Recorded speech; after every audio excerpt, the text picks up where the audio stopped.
I will start today with a very interesting phenomenon which is known as a beat phenomenon. Suppose you have two simple harmonic motions with the same amplitude but with different frequencies. So we have x1 is A times cosine omega 1t, and you have x2 which is A times omega 2t, and the two are different, same amplitude. If you sum them, x1 plus x2, you get 2A times the cosine of half the sum, omega 1 plus omega 2 divided by 2 times t times the cosine of half the difference. And when you look at this, you have here a frequency which is high compared to this frequency. You can best see that if omega 1 is very close to omega 2, and you could simply replace that by omega, then this is simply saying cosine omega t. And so if you change from the notation of omega in your head to frequency in hertz, which is a lot easier to think of, omega is 2 pi times the frequency f. This is in hertz, and this is in radians per second. Suppose you have an f1 which is 256 hertz, and you have an f2 which is 254 hertz. If you take these numbers now as a working example, then the period of this oscillation is 1/256 of a second, but the period of this oscillation is only 1 second, because it's the difference between the two divided by 2.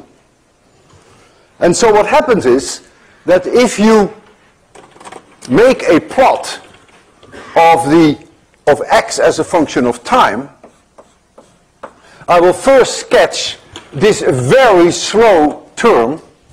So this is very slow compared to this one, which is very fast. I will first make a sketch of the very slow one. So this is the slow one. And I will make also a dotted line here to guide my hand when I'm going to make the plot. So what you're going to see now is that the fast term goes shh, and the slow one goes like this. And the net result is this. This is the fast one, the fast one. And so you see right here is when the slow one is 0. So the slow one kills the amplitude. You can think of this as an amplitude modulation, that the A is multiplied by that cosine function. We define, that is just a matter of definition, we define this as the beat period, when the two are in phase, and here they are again in phase. The two are here 180 degrees out of phase. We define this as the beat period. For the working example that we have on the blackboard there, the 256 hertz and the 254 hertz, from here to here would be 1 second. That's the time for the slow one to go 360 degrees, and so the beat period would in that case be half a second.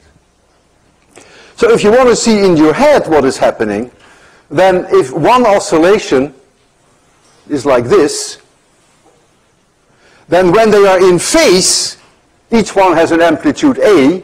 When they are in phase, you get 2A.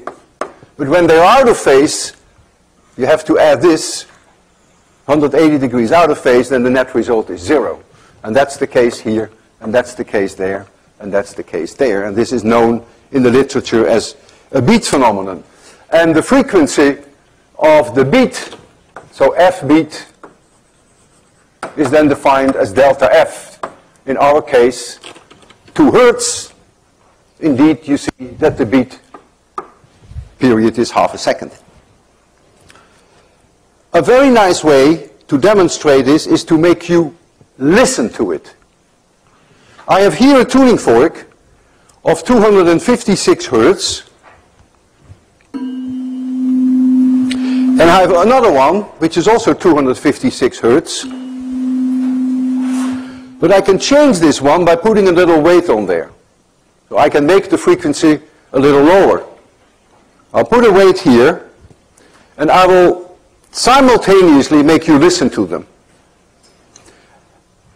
And if somehow I manage to give them the same amplitude, your eardrum will reach this signal, which is a 256. And then there comes a time that you hear nothing. That means sound plus sound makes silence. An interesting concept called interference. And you can hear that. So listen carefully.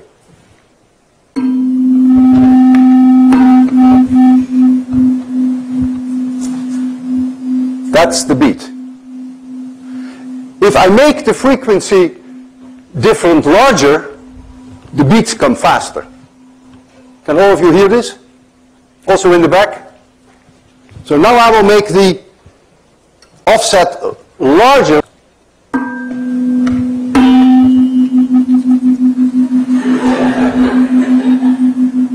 It's unpleasant, you know, makes you feel like throwing up or so. Very high beat frequency.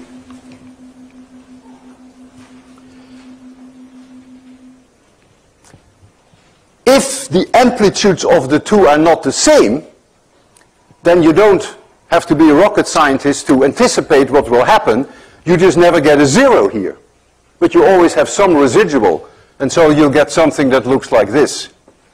And you still have an oscillation here. And I can also make you see that. It's harder to make you hear that, because your ears cannot really tell the difference between a little bit of sound and no sound. You hear, and that's all you hear. But I can make you see that. And I'm going to make you see that right there when we pick up the signals of these two tuning forks with a microphone, and we will display it there with an oscilloscope.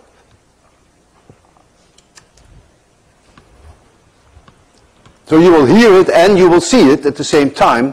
And it is unlikely when I strike them that the amplitudes as received by the microphone will be exactly the same. So it's not likely that you will see it go through zero, but I can of course change the distance to the microphone and try to get it as close as I can to zero.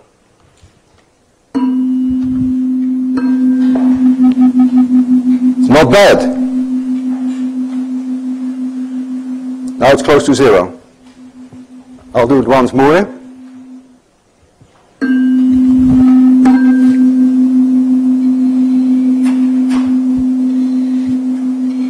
Now I purposely make the amplitudes different. Bring one very close to the microphone. This is what you saw there on the board.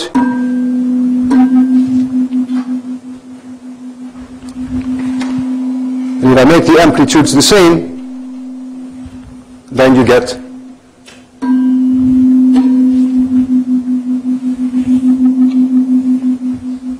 the zero back.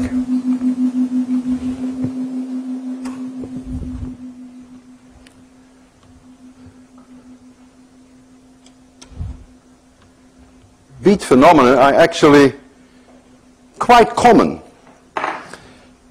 When you sit in an airplane on the runway and the airplane has two engines, perhaps you have noticed something very irritating at times. That is some crazy humming sound that goes up in volume and then it goes down and it goes up. That is almost certainly the two engines beating against each other. They're not rotating at exactly the same frequency but slightly off. That's my explanation why you have that strangely rising volume and then decaying volume. It's very common. When I was a student, I remember there were two faucets in my bedroom, and no matter how much I tightened the faucets, they were leaking, they were dripping.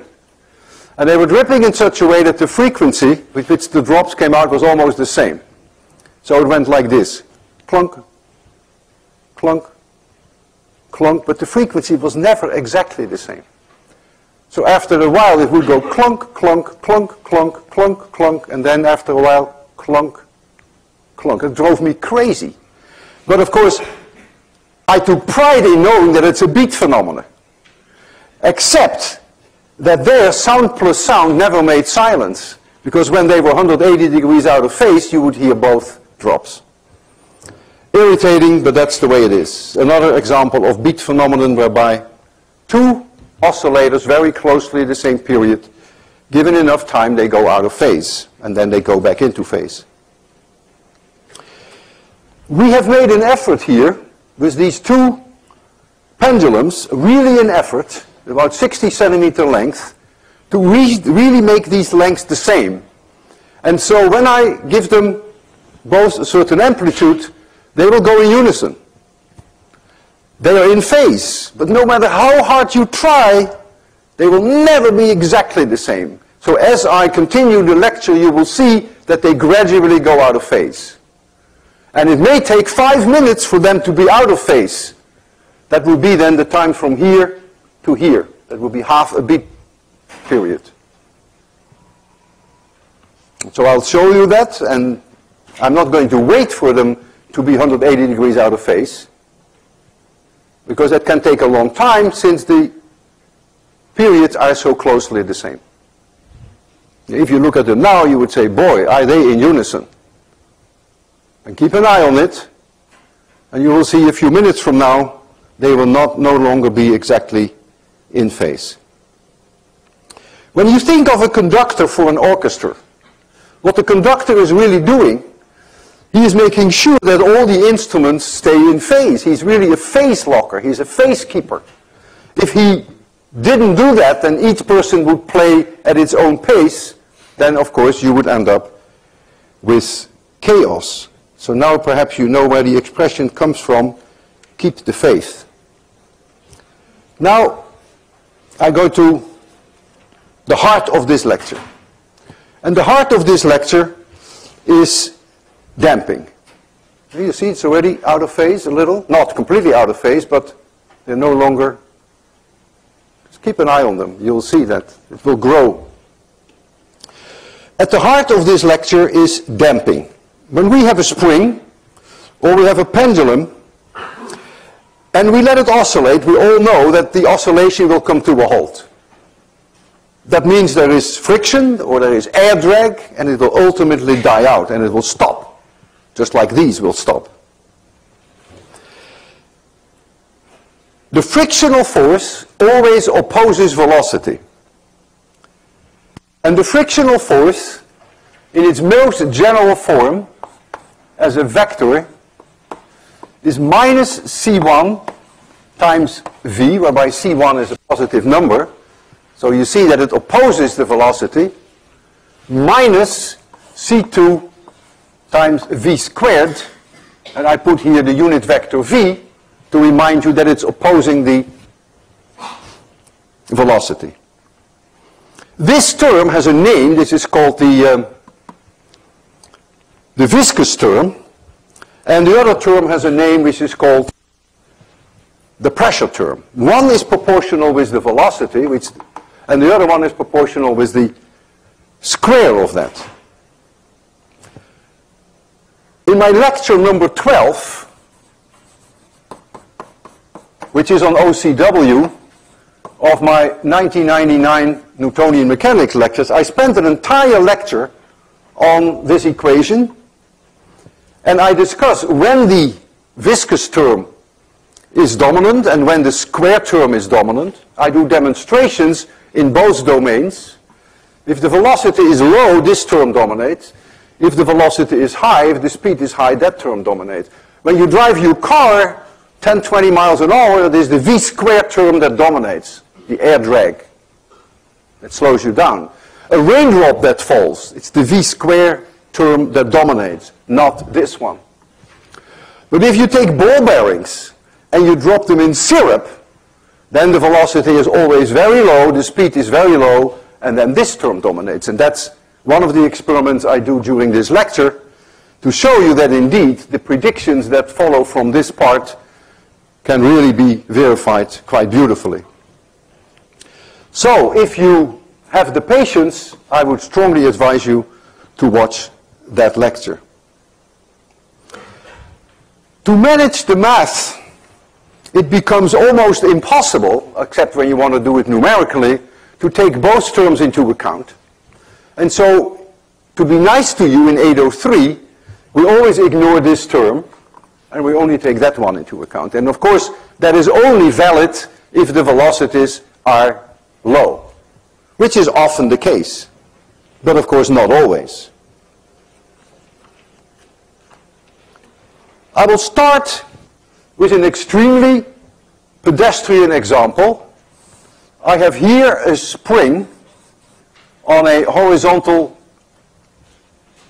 surface, and as it moves there is friction. And we assume that the friction has this form. The spring constant is K, the mass is M, and if I move it a distance x away from equilibrium, then there is a spring force that drives it back to equilibrium. In addition, there is this frictional force, and I have no idea in which direction it is, because if the object moves in this direction, the frictional force is like so. If the object at this moment moves in this direction, then the frictional force is so. So I cannot put it in there. I have to know the velocity in order to put in the frictional force, so I won't do that. But what I can do, I can write down Newton's second law, which says that mx double dot is minus kx. That is this force. When x is positive, the force is in the negative direction, so the minus sign takes into account that we're dealing with vectors. And then we have minus this term. Now when we deal with 803, we will call this C1 just B. That's a tradition. We don't call it C1, we call it B. In other words, we have minus B times x dot. X dot is a vector, it's a velocity, and if the velocity is positive, then the force is in this direction. If the velocity is negative, then the frictional force is in that direction. So that now is the differential equation that we have to solve. I will introduce some shorthand notations that K over M is omega 0 squared. Remember, that is the angular frequency of a spring oscillating in the absence of any friction. We've seen that last time. And I will also introduce a symbol B over M equals gamma. That's also a tradition. Gamma has the same units as omega, seconds to the power minus 1. And so if I rewrite this differential equation, then I get x double dot plus gamma times x dot plus omega 0 squared times x equals 0. And you see now our task ahead of us to solve this differential equation. What is x as a function of time?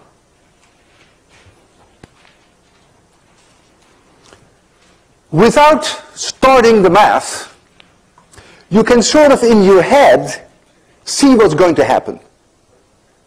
An oscillation that goes on forever and ever and ever is going to come to a halt. So instead of a nice cosine that continues, the cosine will gradually decay away. And then this thing will stop. I take a spring, I offset it, starts to oscillate, and it comes to a halt. So the amplitude must die out, must decay. That's a prediction. Now let me try your intuition. Let us assume that the system will oscillate with a unique frequency omega. Do you think that this omega will be larger than omega 0, smaller than omega 0, or equal to omega 0? Or to put it in the other way, will a whole oscillation under the influence of friction take longer or shorter or the same amount of time than in the absence of friction? So who thinks that if I have damping, that a whole period of a whole oscillation will take longer? Who thinks it will take shorter? Who thinks it will be the same Okay.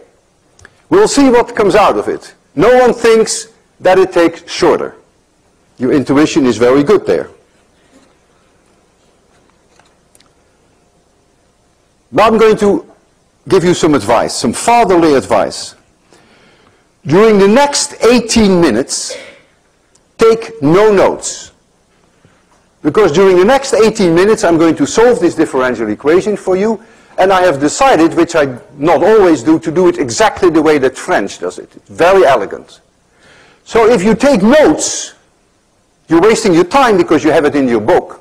And I would much rather prefer that you follow each step that I make, so you have more time to concentrate on the method. So don't write anything down. That is my recommendation. 18 minutes. You can time me if you don't believe me. We're going to jump to the complex plane. This is a beautiful example where the complex solutions really come in handy. And so I'm going to change this equation to z, which is now a complex notation. Z double dot plus gamma z dot plus omega 0 squared times z equals 0. And then z, my trial function, is some amplitude a times e to the power j p t plus alpha. Now clearly this has the smell of an amplitude, and this here has the smell of a frequency. Anything e to the power j pt has the smell of a frequency. But you will see there you're in for a surprise, what happens with this p. Once we have found the proper solution to z, we take the real part and we are in business. Then we go back to x. I'm going to take the second derivative of this equation. So out comes, jp comes out twice, so that is j squared times p squared. And so I'm going to see now minus p squared. That is the second derivative of this function, and the z comes later. Then I have plus gamma. And then what pops out is jp, because it's only the first derivative. jp. You have to be very careful that you can distinguish your j's from your gammas. And then you get plus omega 0 squared, and the whole thing times z, and that now must be equal to 0. Well, if you have an equation like this, you may think it's one equation, but it really is two equations. Because if something like this has to be 0, and of course z is 0, is not an acceptable solution, because that's the oscillation. If you have an equation like this, which has a real part, and it has an imaginary part, then both must independently be 0. Obvious reasons. These are apples, and these are oranges, and 5 apples minus 5 oranges is never 0 oranges, is never 0 apples. You cannot subtract apples from coconuts. So this has to be 0, and this has to be 0. Now, if you make gamma 0, you have no problem. There is no damping, so that's ridiculous. If you make p 0, then you no longer have any oscillation going on, because you smell that pt, that's going to be the oscillatory thing. So that's also unacceptable. And so this won't work. Therefore, p itself must be complex. And so we're going one step further now, and we're going to say, the only way that we could make this work is if we say p equals n plus js, whereby n and s then, let's hope, are real. So let's first calculate what p squared is. So we go slowly, so we don't get into trouble with the algebra. So p squared is n squared plus this one squared, but j squared is minus 1. So that is minus s squared plus 2n times j times s. So now I can go back to this form and have minus p squared.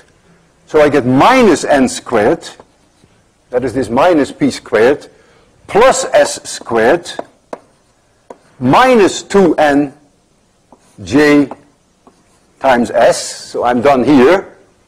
Now I get gamma jp plus gamma times j. And now I have to multiply that by p, which is n, plus gamma times j times js. And then I have plus omega 0 squared, and this now has to be 0. I have here j square. J square is minus 1. So I can erase this and replace it by minus gamma s. You cannot do that.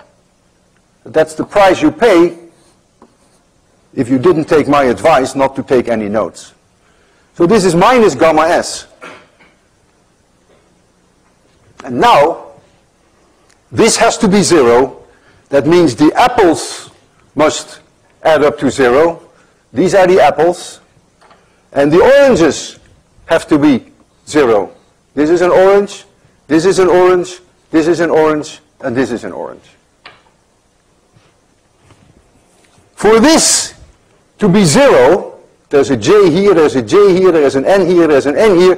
2s must be gamma. So gamma over 2 is s. Oh, we found s. For this to be 0, we find that n squared minus n squared plus gamma squared over 4, because we know what s is now.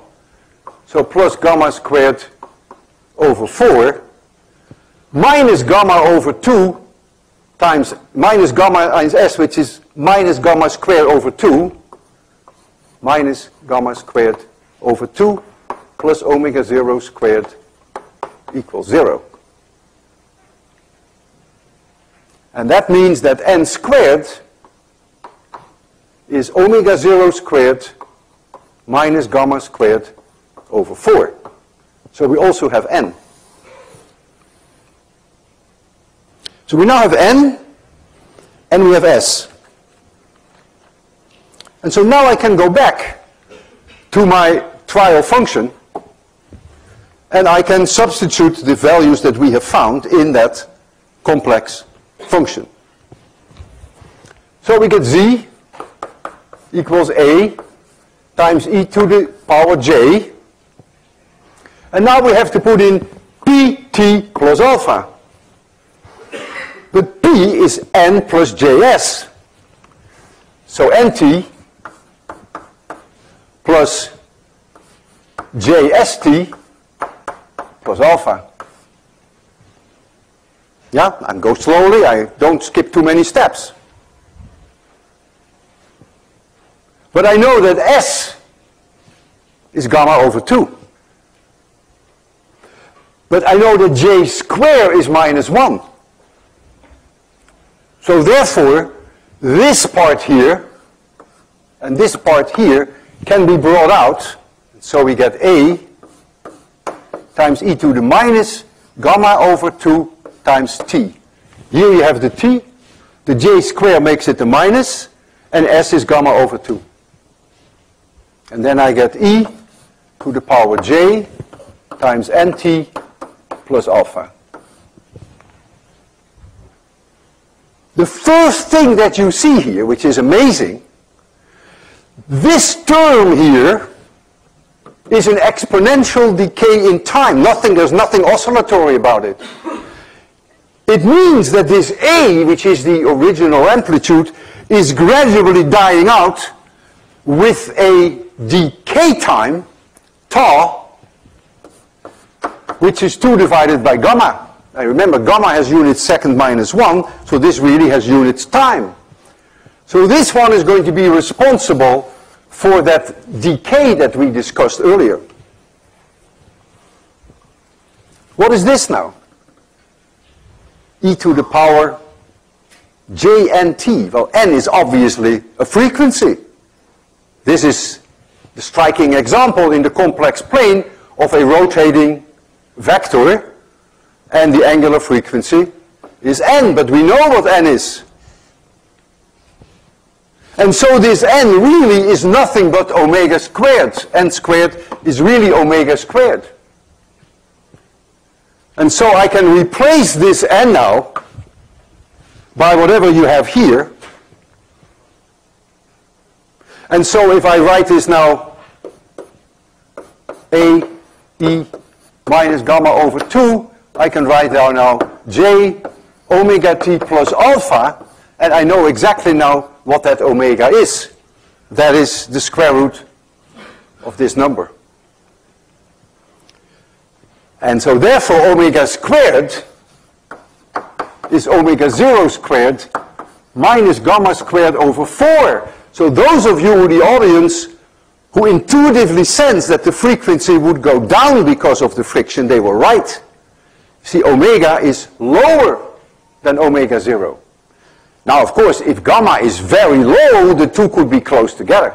Depends on gamma, that's obvious. If you have a lot of friction, then omega will be a lot less than omega 0. If you have very little friction, well, then they will be very closely the same.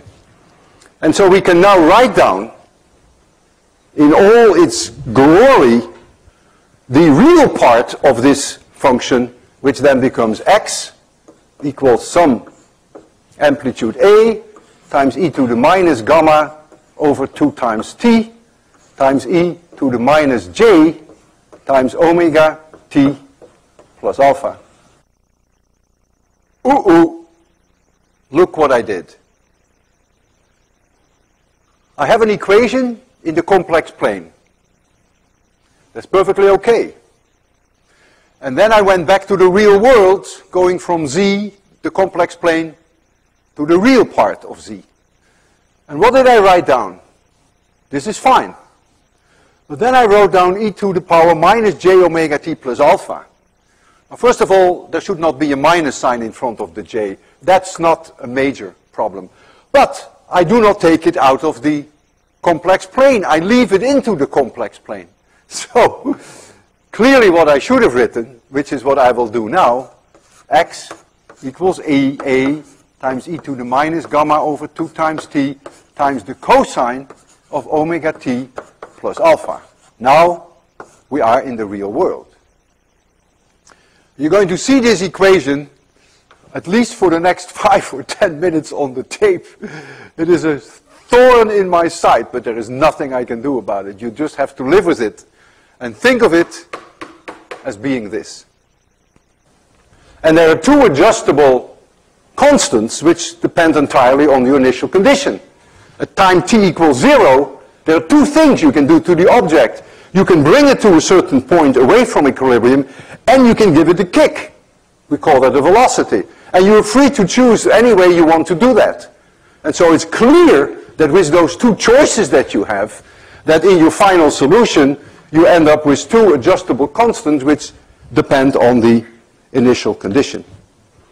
And so you see that this amplitude is going to die out with a 1 over e decay time of 2 over gamma seconds, and that the frequency is lower than the frequency of the undamped system. I try to make a plot.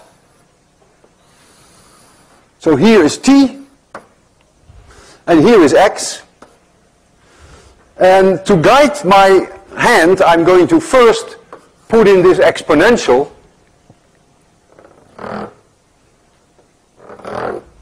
And now I'm going to put in that oscillatory term here, whereby the frequency is uniquely determined. Omega is uniquely determined. And the period t is that omega divided by 2 pi. Oops! How could I? look what I wrote. I wrote T equals omega divided by 2 pi. It was not my day. Clearly, it should have been T equals 2 pi divided by omega. Now, fortunately for me, very shortly afterwards, I erased this from the blackboard, so you won't see it for very long. In any case, this is what it should be. And therefore, I'm going to put in here 0 crossings to guide myself so that I don't make the mistake, which you often see, that people think that this period is slowly getting shorter in time. That is not true. It is the amplitude that decays away. And so if we now try to put in the oscillation, then this is what's going to happen. And so you see that the oscillation dies away in time, but the period T is uniquely determined, and that depends on how much friction there is. It is not uncommon to introduce a quality factor, Q, that is high if there is little damping, and that is low if there is a lot of damping. And that Q, which is dimensionless, is omega 0 divided by gamma. You see immediately if gamma is high, then Q is low. It's a low quality oscillator. If you introduce that, you can go back to your omega square equation, and then omega squared becomes omega 0 squared times 1 minus 1 divided by 4Q squared. Is this any different from that? No. It's just a different way of writing it because you introduce this. What it tells you is that if Q is about 10, and I bet you the Q's are much higher for these pendulums, then you have here 1 divided by 400, that is 1/4%, but since omega is the square root of that, it's only 1/8%. So for Q of 10, omega is only 1/8% lower than omega 0. Even if you make the Q as low as 2, the frequencies are only off by about 3.2%. So I want you to appreciate that most of the time, but not always, is omega very close to omega 0.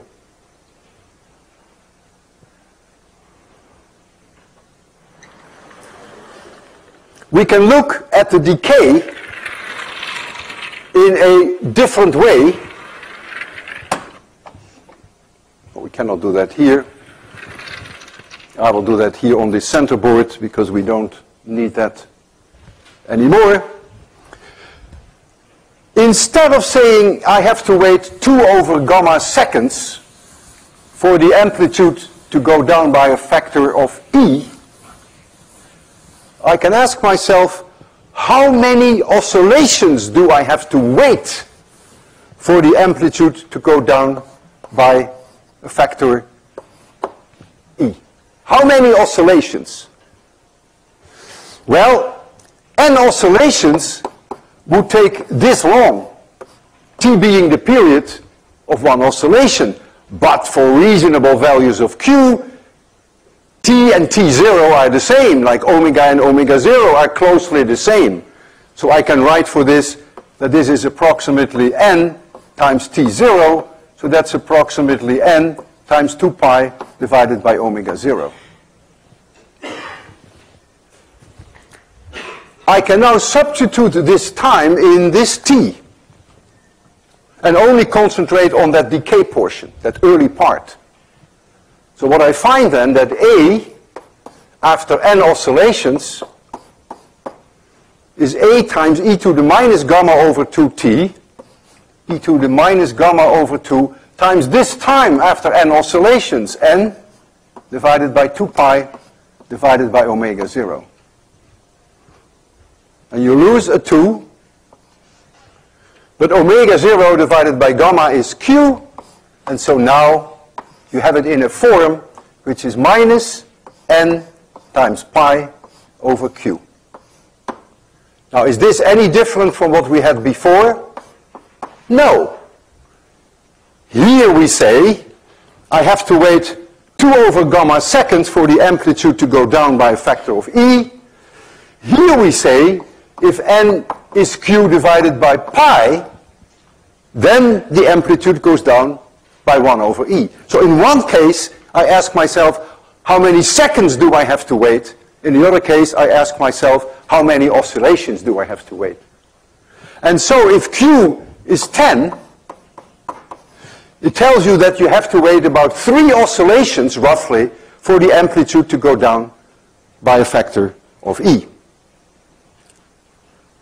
And if q is 100, you have to wait more like 32 oscillations for the amplitude to go down by a factor of e. 18 minutes are up. So now you can start taking notes again. I have here 2 pendulums, and the pendulums have about the same length, and the objects have about the same radius. That means the b, which is this coefficient in front of the velocity, is about the same. But gamma is not the same, because if they have the same b, but if the mass of the 2 objects is very different, this is styrofoam and this is a billiard ball, there's a huge difference in gamma. And since the period of the 2 pendulums is very closely the same, they have the same length, you see that the q of the 2 systems must be very different. Because if b is the same, m is very much higher by the billiard ball, then the gamma is much lower, and therefore the q of this system is way higher than the q of this system. In fact, if I wanted to wait how many oscillations it would take for that amplitude to go down by a factor of e, I may have to wait 5 or 10 minutes. So I will not attempt that, but I will attempt that to measure q with this pendulum. If I bring this here, the separation from equilibrium is 27 centimeters. And by the time that it has decayed to this, it's 10 centimeters. So that's about a factor of e. And I want the students in the audience who are sitting here, who can really see it head on, I want them to say, stop, scream the word stop, when the 27 has decayed to 10. And in the meantime, we count the number of oscillations. So we have then counted the number of oscillations, and therefore we know what q is because we multiply the number of oscillations by pi. So we have measured q. We could also have done it through a time measurement, but I prefer to do it this way. Now you guys over there, keep your mouth shut because there's no way you can see it, right? You just can't. You have a projection effect which is awful. So I only want to hear from you. So you ready for that? Count and say stop. Not all of you may say stop at the same moment. Some of you may say stop after 10 oscillations. Others may say stop after 11 oscillations. That's fine. That is part of the uncertainty in a measurement. Ready? 27. There we go. 1. 2. You see the decay already. 3. 4. 5. 6. 7. 8. 9. 10. My goodness, are you guys crazy? You're paying a lot of tuition and you can't even pay attention to a demonstration. At 9, I think it was already at 10. When it is here, then it is 10. I will give you a second chance. You have to scream, stop. Oh. 1, 2, 3, 4, 5, 6, 7, 8, 9, 10, 11, 12. Okay. Yeah, it is somewhere around 10, 11. And I don't know why you didn't scream stop, but that's your problem. So n is about 11, maybe plus or minus 1, 10% uncertainty. And so q then is about pi times higher. It's a crude measurement, but very roughly you would get then times 11, you get about 35. 35. That means the frequency damped is almost identical to the frequency undamped, because remember this equation, the 1 over 4. Oh, I erased it perhaps, but it is the, yeah, you have it up there. If q is 35, you can see how close omega is to omega 0. On problem set 2, your very first task is to do a take-home experiment with something similar to what I did today. Make sure you pick up a kit today. You can do that between 11 and 1 and 3 to 5 in room 4, 335, or you can do it tomorrow between 2 and 5. You share one kit, so you choose a partner, and you can do all these experiments together with your partner. I want to see in your solutions uncertainties. Any timing measurements that you have to do has to come with an estimate of your uncertainty. And all the conclusions that you draw must carry on these uncertainties, just as we did last time when we were exploring the possibility whether the equation of the spring was indeed accurate. We were only able to come to the conclusion that it was not accurate because we had our proper uncertainties in there. So I want to see uncertainties in there. Now comes the mini quiz. 5-minute break. It's a bit early, but that's the best point today to do. So, if some of you can help me handing it out, and also at the end of the 5 minutes bringing it back to me. Shouldn't take you more than 1 minute. That leaves you still with 4 minutes to stretch your legs. I will now take you back to the good old days of 802. And I will take you back to an RLC circuit whereby I have a battery. This is the plus side and this is the minus side. Here I have a resistor R. I have here a pure self-inductor L. And here I have a capacitor C. And then I have a switch here. And I can throw that switch. And then the battery is going to charge up the capacitor. And then you will get oscillations. This is a wonderful example of damped oscillations. The way that I solve these problems is a strict discipline. I assume that when I start it, that there is a current going in this direction, I. That current will make this side of the capacitor more positive than that side. So I equals dq dt, q being the charge on this side of the capacitor. And now I have to do the closed loop integral of E dot dl. Kirchhoff's law does not hold. The closed loop integral is not 0 because we have a magnetic flux going through a surface attached to this closed loop. So the closed loop integral of E dot dl is minus d phi dt, phi being that magnetic flux going through that surface. And so I want to know what the E vectors are in each one of these components. If the current is in this direction, then the electric field in the resistor is in this direction. The self-inductor is made of superconducting wire, so there is never any E field inside a self-inductor. Unlike what many EE people think, there is never any electric field inside a self-inductor. So the E here is 0. This is plus and this is minus, so the potential, the electric field is in this direction. This is plus and this is minus, and so the electric field is opposing me if I go around clockwise. So if now I go around clockwise, and I call the integral E dot dl from this side to this side of the capacitor, if I call that V of C, which is Q divided by C. That's the definition of capacitor. If you're ready for this, and I start here, and I go clockwise around, then from here to here, I get plus IR.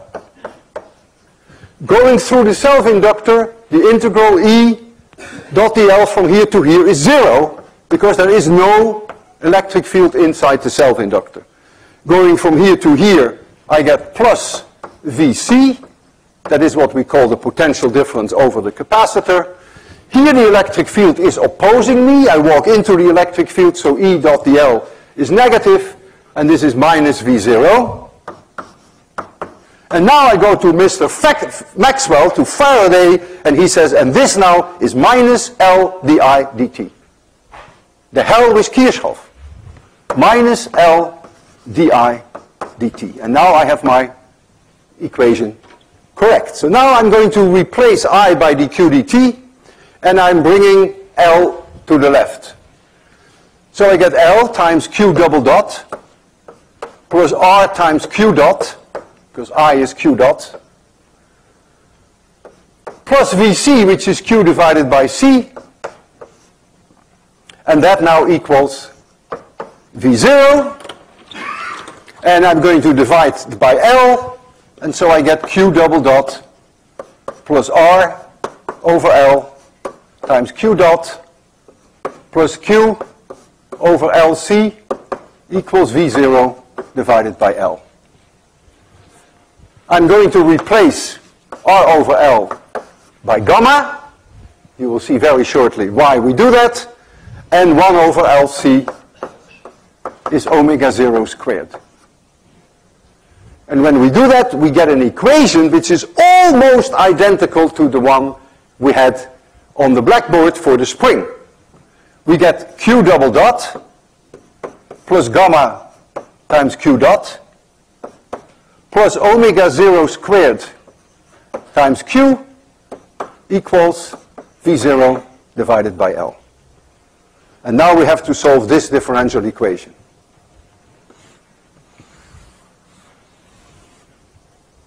You recognize that gamma is the damping. R over L has the same function as the damping had in the case of the spring. In the case of the spring, it was B over M. Here it is R over L. The larger R is, the more heat dissipation there is. Heat dissipation goes in terms of I square R, and clearly that means you take energy out of the system, so that means there is damping. And this is then the natural frequency of the RLC circuit if there is no R. If there is only an L and a C, this is the square of the frequency. If only this were a 0, then I know the solution, because we had it on the board there. We still have the complex notation there. Then Q would be some Q1, for which we have an A there, times e to the minus gamma over 2 times t, and gamma is this value, times the cosine of omega t plus alpha, and omega squared is omega 0 squared minus gamma squared over 4. That would be the solution if this were a 0. Now it's not a 0. So you can take 1803 and try to solve it if it's not 0. Or you can think like a physicist and say, I don't need 1803. What is the difference between this differential equation and the one before is the spring that we had a 0 here? In the case of the 0, it means that the oscillation would end up at x equals 0. Whereas here, the oscillation in the charge will end up, if we wait long enough, with a fully charged capacitor. Because when the oscillation has died out, the capacitor has been fully charged. And so clearly, if you add here this charge on that capacitor, then you must be okay. That must take into account that it is not zero. And this Qmax then, Qmax, is simply V0 times C, which means the capacitor is fully charged. So do it your 1803 way, or do it with brains, and then you will immediately agree to this solution to the differential equation.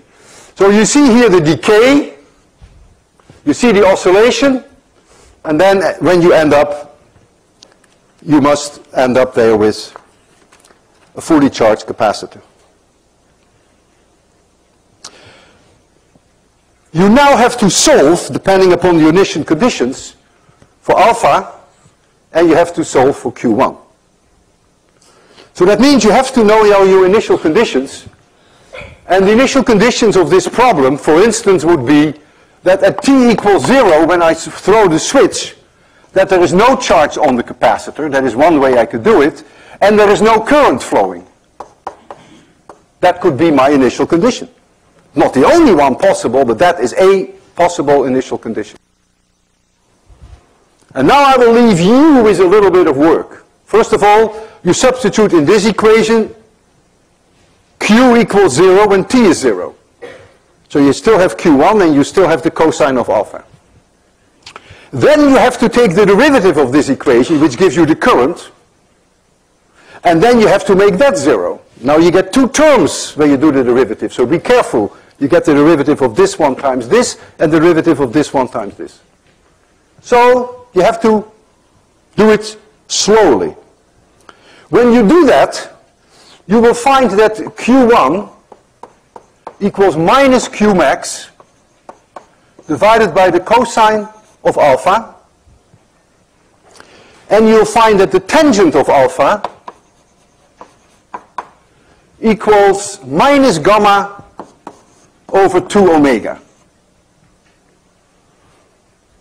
I don't have a very good feeling for these numbers, but what I do have a good feeling for is that I know when Q, say, is larger or equal to 5, then I know that omega is very close to omega 0. Extremely close.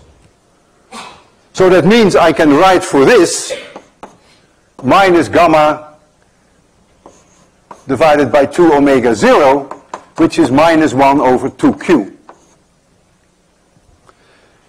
And if q is 5 or larger, my goodness, this is 1/10. If we forget the minus sign now. So that means that phi is only something like 5.7 degrees with a minus sign. And the cosine of 5.7 degrees is 1, for a physicist at least. So therefore, for all systems whereby q is not absurdly low, you can say that q1 equals minus Qmax. And I'll put here a wiggle, but it's an extremely good approximation. And so therefore, my solution here can now be changed by simply replacing the Q1 minus Qmax. And truly it should be an approximately, but the approximation is extremely close. Depends on Q. If now you want to plot this, you get, of course, something completely similar to what you have here, except that you do not end up at 0. The Q is not 0, but it's offset by this Qmax. So, if this is t, if this is 0, and if this is Qmax, which is where ultimately the charge will be if you wait long enough, then to plot now this equation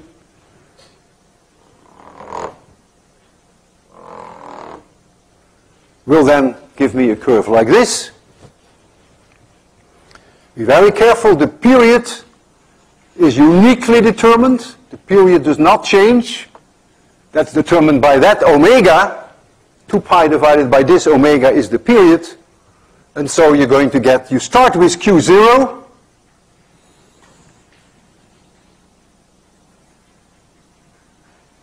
And you see, if you wait long enough, you end up with Q max, which is this one.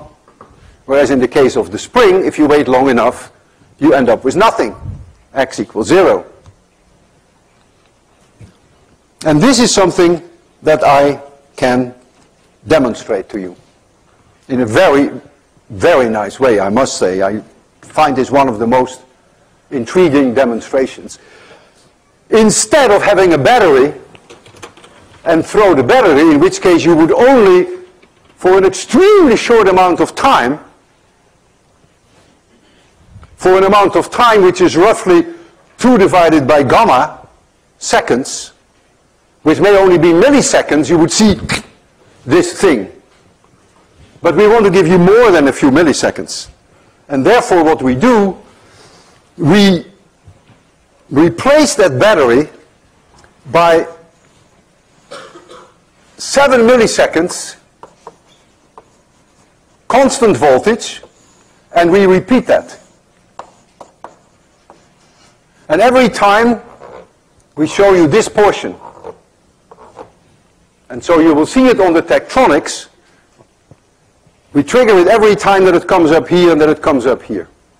And you will see then, this will be staring you in the face. I'm going to give you the values that I will be using so that you can digest at home exactly what you are going to see and what all the constants are in this problem. The R is going to be 50 ohms. The L is going to be 50 millihenries, 10 to the minus 3.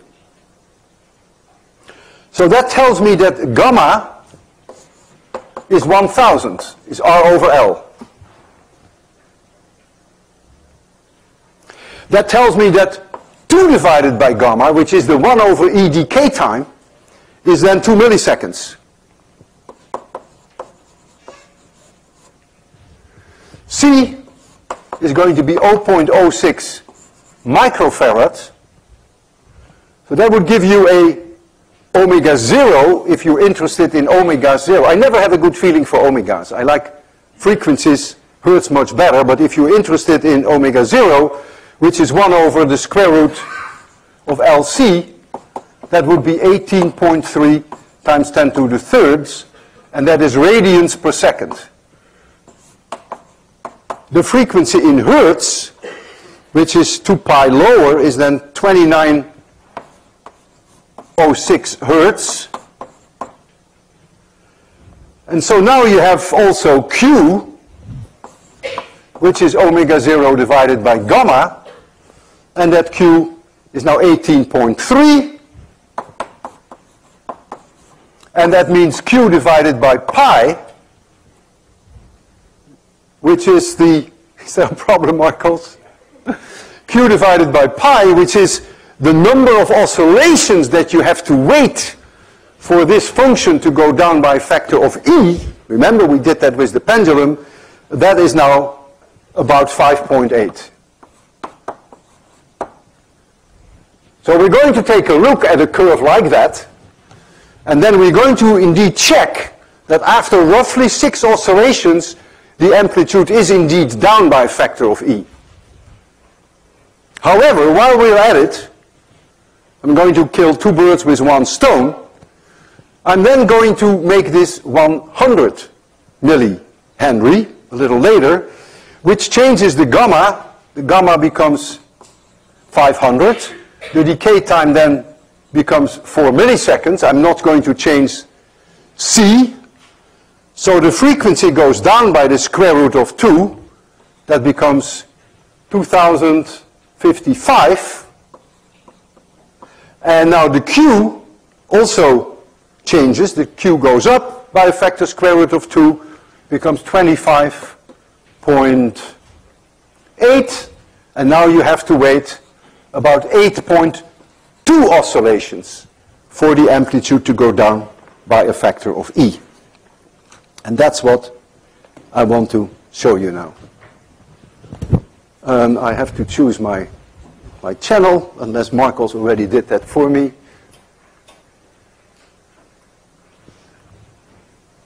Ah! The surprise is already there. So you see now here the oscillations with about 2900 Hertz. This is the location where the capacitor is fully charged, that is that Q max. And Q0 is right here at the left side at the bottom. That is where Q is 0. And let's now count the 5.8 oscillations, roughly 6. 1, 2, 3, 4, 5, 6. And if you look now at this amplitude, after 6 oscillations, and you compare that with this, you can very easily see that it is roughly a factor of 2.7. So that works exactly as predicted. And you see this beautiful exponential decay. If now I change the self-inductance to 100 millihenries, then the frequency goes down from here 2906 to 2055. The Q goes up, and now you have to wait 8 oscillations. So Q is 0 is on the left side of the bottom. This is again fully charged, Q max. And now we go 1, 2, 3, 4, 5, 6, 7, 8. And the amplitude now is roughly the same what it was before when we had 6 oscillations. So you see that this works like a charm if you do this with an LRC circuit. Really quite remarkable. It's a dying oscillation, and the damping is the result of the resistor, which is dissipating energy. If you want sleepless nights, which is healthy occasionally, you may want to try to find for yourself a convincing reason why the L also comes in the damping. L can never dissipate any energy, only the R can. Why is it that the gamma is R over L? I'll be very honest with you, when I searched for one, it took me 10 minutes to come up with the right answer. At first you say, this is weird. But if you give it a little bit more thought, and if you got a B plus or higher for 802, you can do it.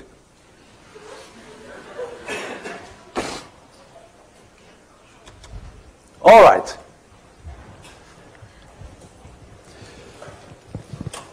All this is very nice and dandy, but what now happens if gamma squared over 4 is larger than omega 0 squared? What now happens if gamma squared over 4 is larger than omega 0 squared? So our solution, omega squared equals omega 0 squared minus gamma squared over 4, is utter nonsense, because omega would then be imaginary. So now we have to go back to our original differential equation and find a new solution. We are closer to a solution than you may think. Remember, we did have at one point in time n squared equals omega 0 squared minus gamma squared over 4, and then we recognize that n really is omega. Well, n is therefore also j times gamma squared over 4 minus omega squared, because if you square this, you get that. Uh-oh. I did something weird again. I told you it's not my day. We had this earlier in the lecture, which is fine. And then I said, well, if you write n this way, that's also perfectly okay, because when you square this, you get this back. But that's not true. In fact, there are 2 mistakes in here. It's not so easy to make 2 mistakes in one equation. For one, there is a 0 here. So this should have been omega 0 squared. That's mistake number 1. But second, obviously, you have to take the square root of this. If now you square this, you get this. Sorry. If now you substitute this back in the equation that we had earlier, when we had the equation that z was a times e to the power j pt plus alpha, and then p was n plus js, remember? If you do that now, and you turn the crank, then you get the valid solution for z, and you take the real part, and you get the valid solution for x. And I will write it down immediately in terms of x. And the outcome is very surprising. We call this an overdamped system, whereas a system whereby this is positive is an underdamped system. So the examples that I have shown you are underdamped systems, and this is overdamped. Overdamped. And the solution that you're going to find is not at all obvious. I have no intuition for that solution. A1, it's determined by the initial conditions, e to the minus, and now we get gamma over 2 plus gamma squared over 4 minus omega 0 squared to the power 1/2 times t plus a2 times e to the minus gamma, not minus gamma, minus gamma over 2 minus gamma squared over 4 minus omega 0 squared to the power 1/2 times t. You have to take my word for it that this is the solution. And when you look at this solution, nothing is oscillating anymore. This is a decaying amplitude, A1, and this is a decaying amplitude, A2. They have different decay times. This determines one decay time, and this determines the other decay time. And depending upon your initial conditions, will you be able to find A1 and A2. At t equals 0, you can specify what x is, and you can specify what x dot is.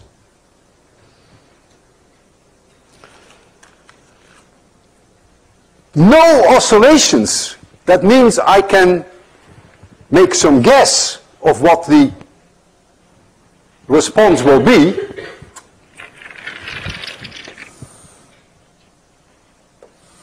Let this be a spring system, and this is x equals 0. And I offset the spring to a position x0, and I let it go with 0 speed. That's my initial condition, 0 speed. So that means when I let it go, it must go in this direction, right, in that diagram, because the x dt must be 0. But there is no oscillation, so what will happen is this. And it will asymptotically go to 0. With two different decay times. Now if you released it here with a high speed in this direction, then you might see this. But not an oscillation. An overshoot, yes, but not an oscillation. And you will get a chance in one of your problems, I think it is 1-7 for this week, where you can play with this a little bit. There is one more case, which is a very special case, and that is when omega 0 is exactly gamma over 2. And that's called critical damping. So we have three domains: under damping, we did that in detail, then you have over damping, which gives this solution, and then you have critical damping. And with critical damping, the solution, and this is just, I give you this without any derivation, is A plus B times t times e to the minus gamma over 2 times t. Only one decay time, one exponential decay time, but there is something funny here. There is also a t here. So this bt is linearly growing in the beginning, but of course this one kills it. And again, your two adjustable parameters, a and b, follow from the initial conditions.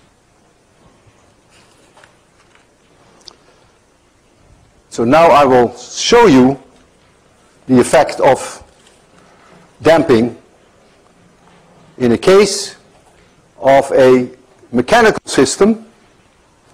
We have a torsional pendulum there, and the torsional pendulum has extremely high Q, very little damping. I'll show it to you there, but before we show it there, just concentrate on this. Without any damping, it will oscillate, and the amplitude, which is the torsional pendulum, is one that has a spring like a clock. This will die out very, very slowly. Very high Q, very little damping. But we have here an electromagnet, and we can change the current through the electromagnet. And the copper plate that moves through the electromagnet will now develop eddy currents, because there's a change in the magnetic flux through that metal, causes eddy currents, and the eddy currents will oppose the motion of the metal. You've seen that with 802. When you throw a coin through a very strong magnetic field, the coin slows down enormously. Instead of going clunk, the coin can go down this slowly. It's a very nice demonstration in 802. So we can also, using the eddy currents, we can introduce artificial damping. And that's what you're going to see. 1, 2, 3. This should be it. Yeah. Oh, we have to change the position, but that's not a big deal. May have moved it during... Oh, we also need some light on it. I turned the light off. Thank you. So let's first make sure that that we see it. So I will give it a large amplitude. The amplitude now is in terms of angle. No damping at all. And if you look closely at the turning point, you can say, yeah, it is decaying. Give it a little bit of time. But very slowly, yeah, you can see it decaying. You have to wait a long time to see the amplitude go down by a factor of E, because you have such a very high Q system. But now, I'm going to give it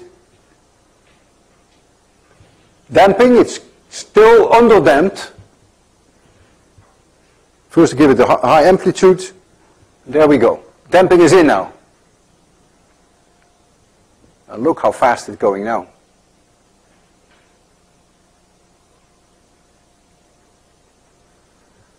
With this system, I cannot show you an example of overdamping. We did that, and then the current has to be so high that we began to smell smoke. So we decided not to do that.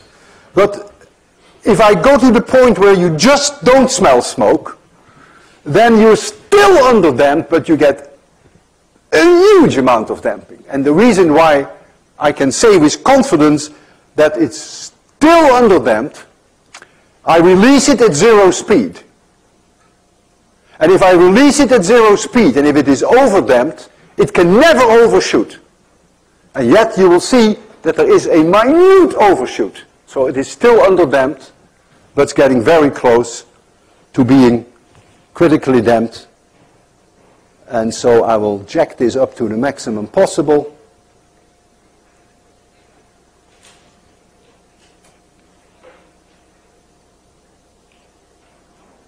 I can go way beyond 15. Is that the smoking domain? It's okay. We don't go to the smoking domain, right? So I will first put in the damping, and then I will offset it and let it go. Damping is in now. I will offset it and let it go. 3, 2, 1, 0. You see the overshoot? just a teeny weeny little, that tells you that it is still underdamped because it's not supposed to overshoot since I release it at 0 speed. Of course, if I give it a push in that direction, of course it will overshoot. That's obvious. But if I do it with 0 speed, that solution that we have on the blackboard dictates that it cannot overshoot. I'll show it once more, and you will see the overshoot. That's it. So that is the whole story about damping. We have underdamping, we have critical damping and overdamping, and let us not put a damper on it. I will see you again on Thursday, and make sure you pick up your 803 kits.